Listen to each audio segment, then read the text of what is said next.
بسم اللہ الرحمن الرحیم۔ السلام علیکم ناظرین و سامعین۔ مغل بادشاہ شاہ جہاں کے پاس ایک ترک غلام تھا۔ وہ بادشاہ کو پانی پلانے پر تعینات تھا۔ سارا دن پیالہ اور سرائی اٹھا کر تخت کے پاس کھڑا رہتا تھا۔ بادشاہ اس کی طرف دیکھتا تھا تو وہ فوراً پیالہ بھر کر پیش کر دیتا تھا۔ وہ برسوں سے یہ ڈیوٹی سر انجام دے رہا تھا اور بڑی حد تک بادشاہ کا رمز شناس ہو چکا تھا، لیکن ایک دن اس سے غلطی ہو گئی۔ بادشاہ کو پیالہ پیش کیا۔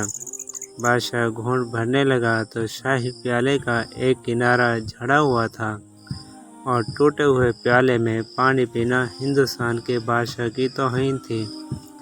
بادشاہ نے پیالہ نیچے دے مارا اور غلام کو 20 کوڑے لگانے کی سزا سنا دی۔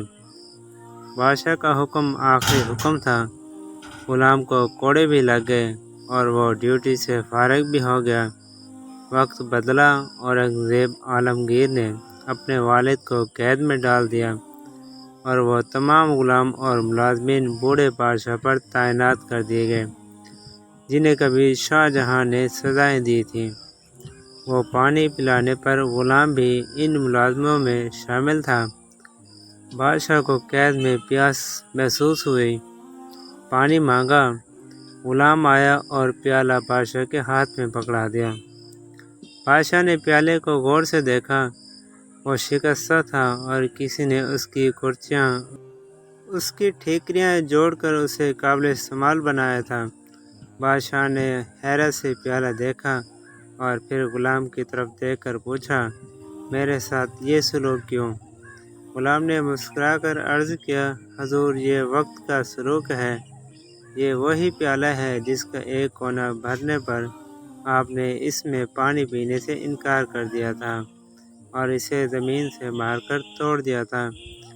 میں نے اس ٹوٹے ہوئے پیالے کی کرچیاں اٹھا لی تھیں۔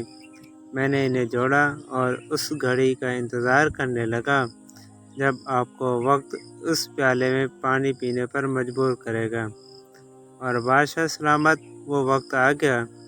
شاہ جہاں کی آنکھوں میں آنسو آ گئے۔